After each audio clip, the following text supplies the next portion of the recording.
Hi, I'm Paulo Camacho and this is the story of my proposal.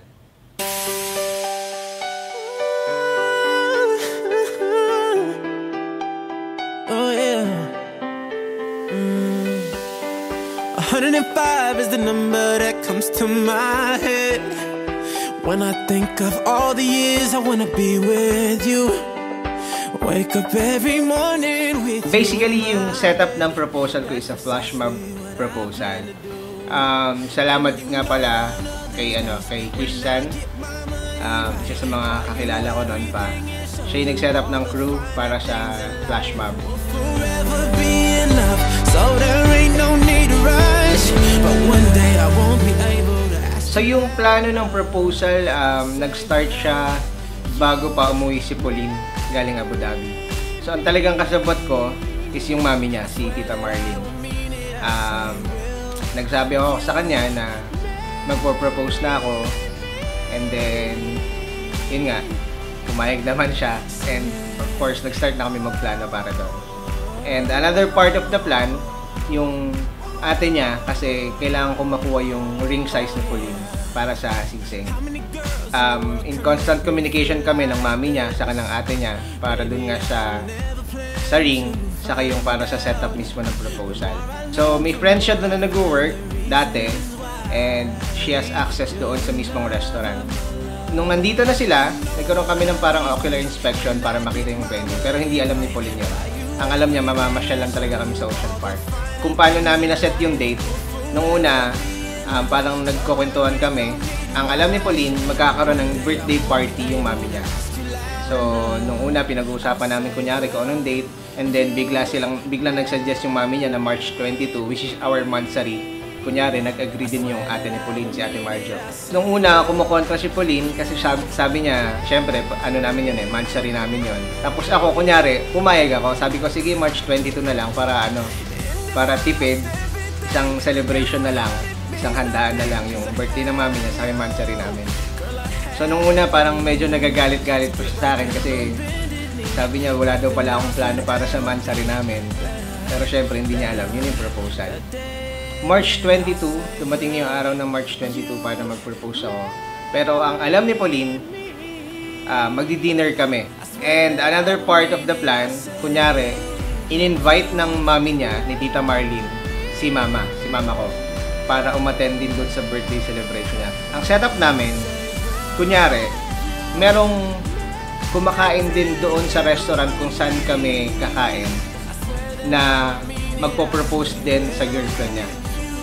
So, merong isang couple, may babaeng naghihintay, tapos darating yung boyfriend niya, hindi niya alam para mag-propose. Tapos, i-reject niya yung boyfriend niya.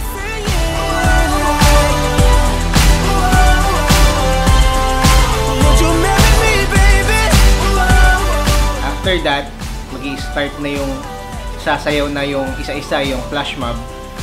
And then, syempre, andun din yung buong crew.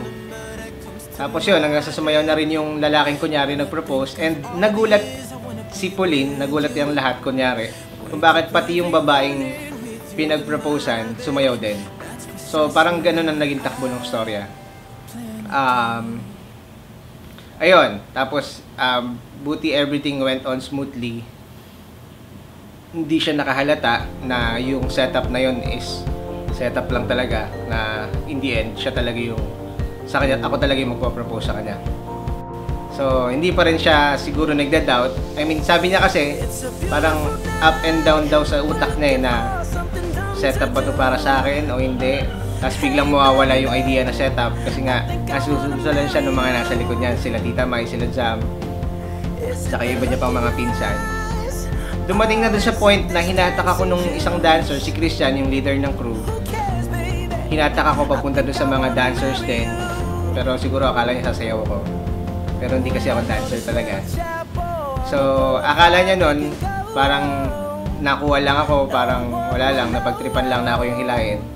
And then, siguro naisip niya na talagang para sa kanya na yun. Nung lumapit ako, tapos nagsuot na ako ng coat. Nagsuot ako ng coat, tapos hinata ko na siya. Doon lang siguro medyo nag-sink in sa isip niya na para sa kanya talaga yung setup na yun. Don't say no, no, no, no, no.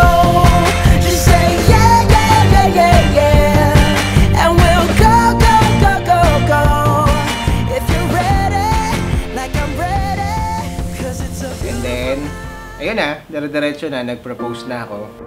Na-surprise ka ba? Ayoko umiyak. Happy Mansari.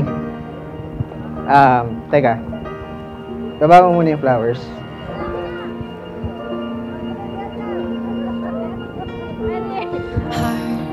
Dito tayo. Kasi yung mga videographer.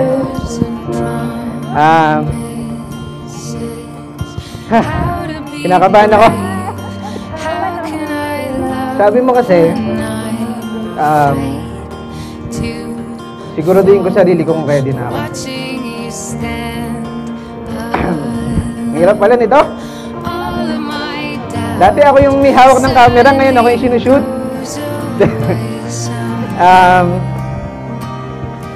Yun nga, ready na ako. And this time, I would like to ask you.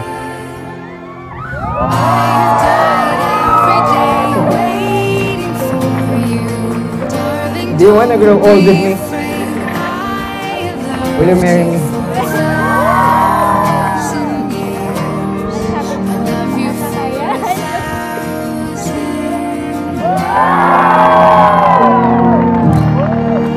Left hand.